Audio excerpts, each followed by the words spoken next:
In today's video, we're going to be talking about the top 10 tank mates for Neon Tetras. So I hope you enjoy the video. These are 10 unique fish that can go with your school of Neon Tetras. So stick around to the end so you don't miss out on any of the 10 fish. And without any further ado, let's get started. Okay, so number 1 on the list is one of my favorite fish at the moment. We have the Dwarf Neon Rainbowfish. Dwarf Neon Rainbowfish are in the Rainbowfish family, so they are native to Papua New Guinea and places in Australia, which is where I'm from. These fish are really cool. They usually show neon blue iridescent sort of coloration on their bodies, and the females will carry yellow/orange fins and the males will have really nice red fins. If you have a 20 gallon to 30 gallon, I recommend you just get 2. What I'll do is I'll get a pair so that the male's always showing off to the females, who will get really good coloration out of that male. So that's a bonus tip right there. These fish are probably intermediate, and I would recommend these once you're keeping fish for a while. These guys do great with Neon Tetras because Dwarf Neons only get to about 4 to 5 centimeters. The Neon Tetras are way too big to fit in the Dwarf Neon Rainbowfish's mouth. Really great rainbow fish, so I highly recommend it for a Neon Tetra aquarium if you can afford these fish or even find them. So we have a really cool fish next on the list, the Bristlenose Catfish. There's actually different types of bristlenose out there, such as the lemon blue eyes, the albinos, the long fins. So if you can find some really exotic bristlenose catfish, well then they can be a really great tank mate for Neon Tetras. They're great with Neon Tetras because they're always at the bottom and they're super peaceful. So when it comes to tank requirements, they're not fussy, but if you're getting one, these fish do grow to 10 centimeters, so you're going to need a tank no smaller than 10 gallons. 15 gallons is preferred. They don't mind a neutral pH, and they are tropical fish, so they'll thrive in temperatures around 22 to 28 degrees Celsius, which is about 74 to 80 degrees Fahrenheit. But these are really cool fish, super easy to find, and even a great fish to breed for beginners. So you can give them a try, and they can be really rewarding and do a great job at cleaning the tank glass while they're growing up. Next up, we have Livebearers. Livebearers meaning mollies, platies, sawtails, guppies. They're all really cool fish. You'll be able to find any of these types almost anywhere. They are very popular in the aquarium hobby. There are lots of fancy varieties out there, but if you are a beginner, I'd try go with the cheaper ones, and they still look really cool. They're great with Neon Tetras, and usually the Livebearer family likes hard water, so I recommend a pH at about 7 to 8, but different types of Livebearers do have different requirements. I'm mainly talking about the common varieties. They are really easy to breed. It's just as easy as putting a male and a female in a tank, and they can be really rewarding. I give them a try because they do make a great top dwelling option for your Neon Tetras. Okay, so number 4 on the list, we have the Golden Wonder Killifish. These are ones that I recently started keeping. They're super cool little fish. They've got a golden coloration and they do look very unique. They've got a big mouth, so they're not going to be able to fit a Neon Tetra in their mouth though, because they are still a pretty small fish, but they can fit like guppy fry and that sort of thing in their mouth easy. I'd say Golden Wonders are an intermediate fish. They do like a pH of 6.5 to 7.5. Neutral is their preferred, and they'll thrive in temperatures from 20 to 28 degrees Celsius. Since these fish only get to about 4 to 5 centimeters, they can go in a tank all the way down to 15 gallons, and you can have like a pair in a 20 gallon and even breed them. They are an egg scatterer and they're really cool, just like Neon Tetras. You can group them up too, but you can just breed them from a pair. Give them a try though, because they are very cool. Okay, so next up we have something that you wouldn't expect on the list, but cherry barbs. Cherry barbs are really cool little fish. They've got a red, vibrant coloration, and they do hang out usually at the bottom to the middle of the aquarium. They don't look good at all when you get them from the fish store, but once they adjust to your tank, they're going to show really nice coloration. So they'll pop out in an aquarium. They only get to about 5 centimeters. You can group them up, and the bigger the group, the more display you'll have in your tank, and they do create a really great centerpiece and lots of activity in the tank too.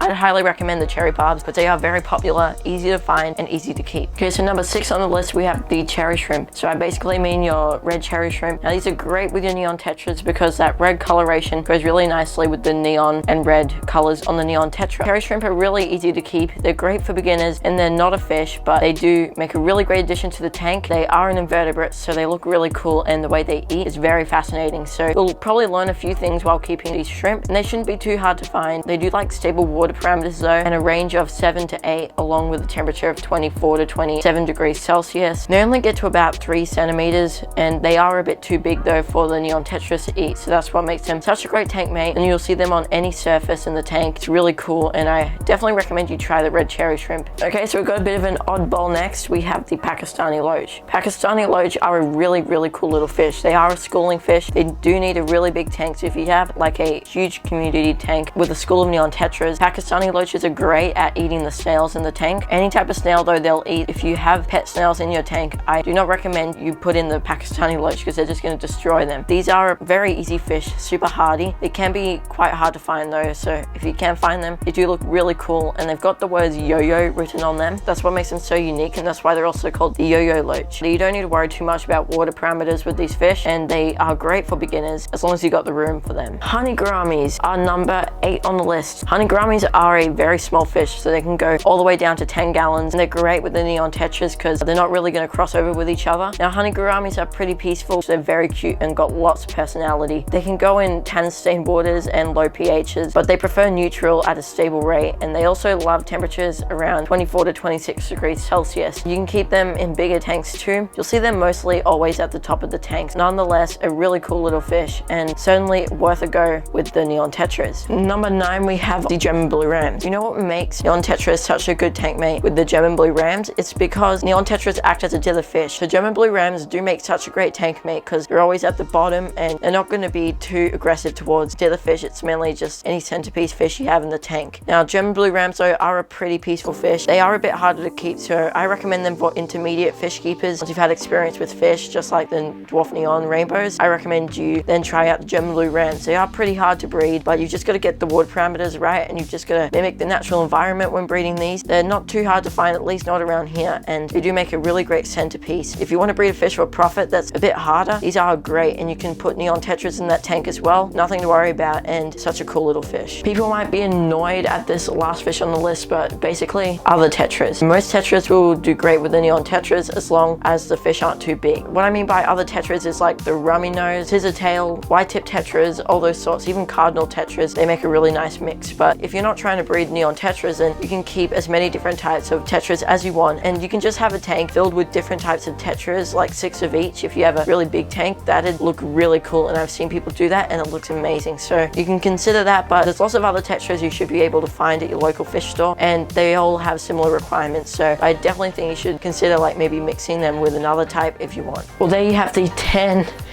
tank mates. I'm using one hand to hold the camera, so I can't really do 10. But there you have the top 10 tank mates for Neon Tetras. Thank you guys so much for watching. I hope you enjoyed the video, and I hope you found it helpful. If you did, please give it a thumbs up and subscribe for more content just like this. Have a wonderful day, and I'll see you all in the next video.